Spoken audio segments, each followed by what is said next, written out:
हे learners, तो कैसे हो आप सब। तो ये हमारा strategies for enhancement in food production का पार्ट 4 है, जिसमें हम मेनली बात करेंगे दो मेथड्स की, कन्वेंशनल ब्रीडिंग टेक्निक और म्यूटेशन ब्रीडिंग के बारे में। तो चलिए स्टार्ट करते हैं। Plant breeding for disease resistant. हमारे जो फंगी या फंगल, बैक्टीरियल, वायरल या हमारे नेमेटोड पैथोजेंस, जितने भी ये हमारे फंगी, बैक्टीरिया, वायरस, जो भी हमारे पैथोजेंस होते हैं, ये हमारी कल्टिवेटेड क्रॉप को अटैक करते हैं, जिसकी वजह से हमारी 20 से 30% की जो क्रॉप है वो लॉस हो जाती है, वो डिस्ट्रॉय हो जाती है। और कभी कभी हमारी पूरी की पूरी जो फसल होती है वही डिस्ट्रॉय हो जाती है। अब इस सिचुएशन में अगर हम क्रॉप को डिसीज रेजिस्टेंट बना दे, या हम उन क्रॉप को ऐसी एबिलिटी या इनिटेट एबिलिटी ऐसी प्रोवाइड कर दे जिससे उनको इन पैथोजेंस का, फंगी का, बैक्टीरिया का या वायरस का कोई ऐसे खास असर ना पड़े, उस पर इफेक्ट ना पड़े, तो उससे क्या होगा, जो हमारा फूड प्रोडक्शन होगा वो भी इंक्रीज होगा, और जो फंगी का, बैक्टीरिया का या वायरस का जो अटैक होगा वो भी कम हो जाएगा, मतलब हमारा रिड्यूस हो जाएगा। अब हमारे सम प्लांट डिसीज है, जैसे हमारा फंगल है, रस्ट है, ब्राउन रस्ट और वीट। हमने देखा होगा वीट पे कुछ ब्राउन रस्ट टाइप कुछ होता है, वो हमारा ये फंगी की वजह से ही होता है। बैक्टीरिया में क्या है, ब्लैक रोट ऑफ क्रूसीपर्स। और वायरस हमारा टैबैको मोज़ेक वायरस है और टर्निप मोज़ेक, ये आप इन सबसे फैमिलियर होंगे। अब हम मेनली बात करें मेथड्स के बारे में। अब इनके मेथड क्या क्या है, दो मेथड है मेनली। पहला है कन्वेंशनल ब्रीडिंग टेक्निक। इसमें हमारे मेनली 5 स्टेप्स इन्वॉल्व होते हैं। पहला स्टेप क्या है, selection of genome with disease resistant trait. सबसे पहले हम क्या करेंगे, सबसे पहले हम पेरेंट प्लांट को सेलेक्ट करेंगे, बट जो होंगे हमारे डिजीज ट्रेट होंगे, डिजीज रेजिस्टेंट जिसका ट्रेट होगा या जीन होगा, जिसमें सबसे पहले हम उसको सेलेक्ट करेंगे। बट वो कहाँ से लिए जाएंगे, हमारे प्योर लाइन ब्रीड से लिए जाएंगे। अब हमने यहाँ पे दो पेरेंट को सेलेक्ट किया जो ऑलरेडी हमारे डिसीज रेजिस्टेंट ट्रेट थे जिनके पास, और वो हमारे प्योर लाइन से लिए गए। देन अब उन दो पेरेंट्स को हम यहाँ पे mating of the selected parent, दो पेरेंट्स जो हमने लिए, अब यहाँ पे अब उनको हम मेटिंग करा देंगे, जिसको हम हाइब्रिडाइजेशन भी बोलेंगे। हाइब्रिडाइजेशन करने के बाद अब जो प्रोजेनी बनेगी या जो जीन बनेंगे, उन प्रोजेनी में जो हमारा सेलेक्टेड जीन होगा, या हम बोल सकते हैं हमारा डिज़ायर्ड जीन होगा, अब हम उसको वहाँ से इजेक्ट कर लेंगे, डिज़ायर्ड जीन को। अब जो जीन यहाँ पे हमारा हमने इजेक्ट किया, अब क्या होगा, उसका screening selection of superior hybrid. जो जीन हमने सेलेक्ट किया उसकी स्क्रीनिंग होगी। स्क्रीनिंग मतलब उसको माइक्रोस्कोप में देखा जाएगा बहुत बार, उसकी टेस्टिंग होगी। टेस्टिंग के बाद जो उस जीन में, जो उस प्रोजीनी में, उसमें भी जो सबसे फेवरेबल होगा, जो डिजायर्ड होगा, उसको लिया जाएगा, उसको हम बोलेंगे सुपीरियर हाइब्रिड। अब जो हमारी सुपीरियर हाइब्रिड होगी उसका क्या होगा, testing of hybrid for super variety.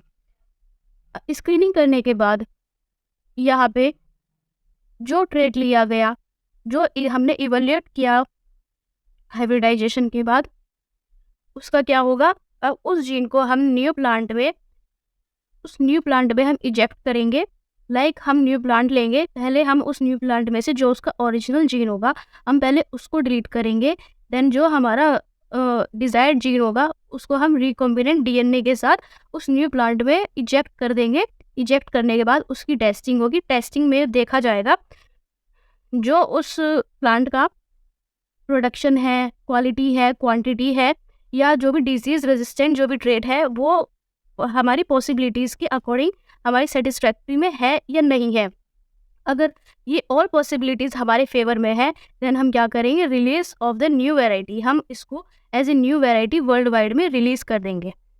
ये हमारे 5 स्टेप यहाँ पे ख़त्म होते हैं। इसकी डिसएडवांटेज क्या है, कन्वेंशनल ब्रीडिंग टेक्निक की मेनली ये डिसएडवांटेज है, क्योंकि इसके पास limited number disease resistant gene है, जो ये सिर्फ लिमिटेड नंबर की जीन को डिसीज रेजिस्टेंट बना सकता है। इसके अदर मेथड क्या क्या हो सकते हैं, सोमोक्लोनल वेरिएंट और जेनेटिक इंजीनियरिंग।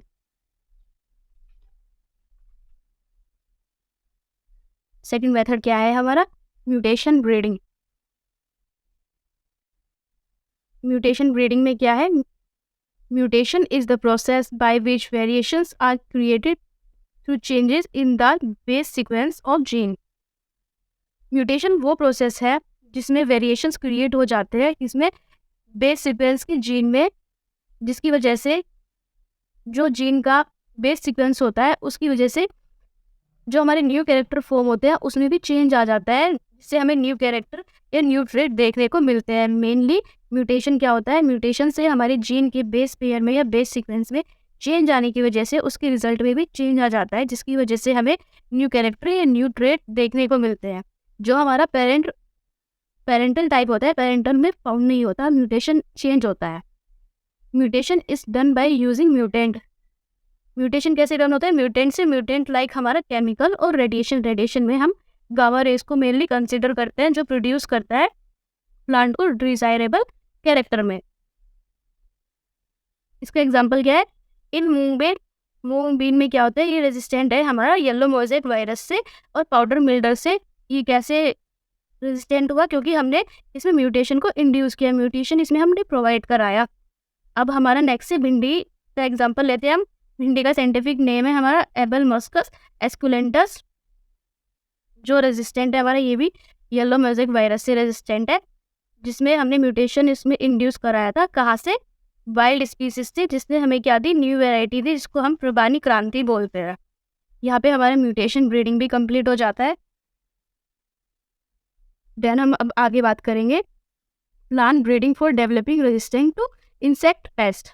अब तक हमने बात की किसके बारे में बात की, अब तक हमने पैथोजेंस के बारे में बात की, लाइक हमारा फंगी, बैक्टीरिया, वायरस। अभी तक हमने पैथोजेंस के बारे में बात की। अब हम बात करेंगे यहाँ पे इंसेक्ट पेस्ट की। Insect and pest infection is another major cause for large destruction of crop and crop production. जो हमारा इंसेक्ट और पेस्ट का इन्फेक्शन होता है वो मेजर कॉज डिस्ट्रक्शन होता है किसका, क्रॉप प्लांट का और पूरी क्रॉप प्रोड्यूस का। Insect resistant in host crop is due to, कैसे हो सकता है ये, मॉर्फोलॉजिकल, बायोकेमिकल और साइकोलॉजिकल कैरेक्टर्स के through. Some characters make the plant resistant to insect are, वो कौन से कैरेक्टर है जो हमारे प्लांट को डिजीज रेजिस्टेंट बना सकते हैं इंसेक्ट से। लाइक हमारा फ्लेरी leaves in several plant make them resistant to insect pest. फ्लेरी लीव्स मतलब हमारी जो बड़ी बड़ी पत्तियां होती है वो किससे रेजिस्टेंट कर सकती है, इंसेक्ट पेस्ट से रेजिस्टेंट कर सकती है, बिकॉज उनकी फ्लेरी लीव्स है।